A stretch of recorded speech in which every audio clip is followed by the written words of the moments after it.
ready. You're ready, okay. My name's Jessica Thronberg, and this is my family. This is Ford, this is Lincoln, and this is my husband, Andrew. I had gone in for a routine ultrasound. They discovered at that time Ford wasn't growing properly and that he was in less than 10th percentile for length and weight at that time. I mean, I was nervous, very nervous. I mean, we had Lincoln premature also, but I was more nervous with Ford with his birth. We were at Rex Hospital in Raleigh, and they told us that Ford was probably going to come prematurely, transferred us over to UNC Hospital, and they felt like he wasn't getting enough oxygen in utero, so they decided they were going to do an emergency C-section the next day. So Ford came right at 28 weeks, and he was 1 pound and 15 ounces when he was born, and they felt like he might not make it past birth. And then he came out and he was crying, and that was unexpected. And they just whisked him away to the NICU, and he hung out there for 160 days in the NICU, so.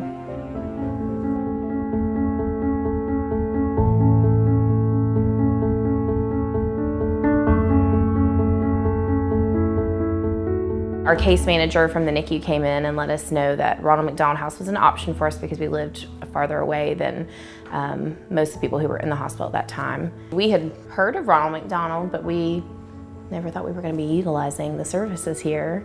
It was encouraging to know that there was a support staff of people living in the house for her that, you know, she could share her experiences with and all of her emotions and just, you know, just kind of express herself. Not everyone was going through the exact same thing, but they could relate from the standpoint that they had a child that was in the hospital and they knew what it was like to be scared and to be away from their child, not to be able to hold their child. You just want to be able to take care of your child's needs, and you can't always do that when they're in the hospital, and so kind of feeling helpless. A lot of us could connect from that. When Ford was born, obviously he was premature. He had necrotizing enterocolitis, which is the leading cause of death in premature babies born under 32 weeks. But he also got diagnosed with a grade 4 interventricular brain hemorrhage, which is the worst level of brain hemorrhage you can have. There was a 75% chance that Ford would be diagnosed with cerebral palsy and that he might not walk or talk. And so we just kind of were waiting to see what happened. I'm happy to say Ford is walking now. He's 2.5, almost 3, and he talks a lot.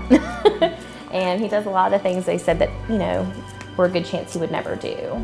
The day of Ford's first surgery, we met a couple that was actually in the bedside next to us.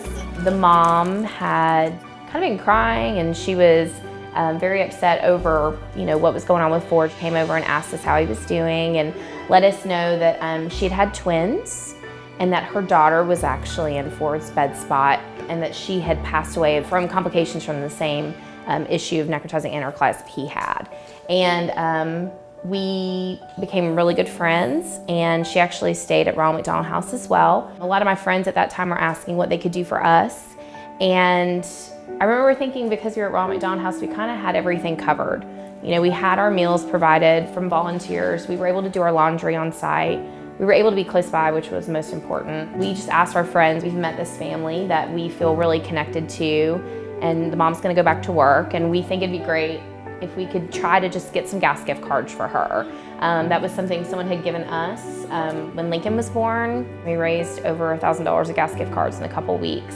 And so we said we were paying it forward, F-O-R-D, and that we would not only, you know, give gas gift cards to this family, but that we would take the time to get to know other families in the NICU and that Ronald McDonald House, and that we would pass along those gift cards to other families that we met. I'm gonna go slide. You gonna slide? Let's do it.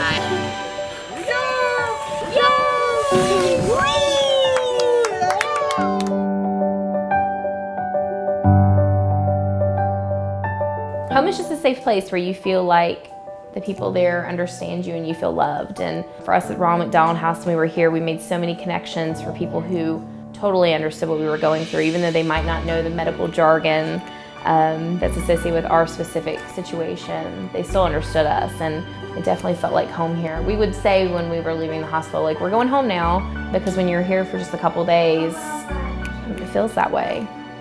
Family members that are in our home were different at that point. It's like we had an extended family actually. And so we were able to share that information, share emotions, share feelings, share anything that we were going through with different people. Who's got better dance moves?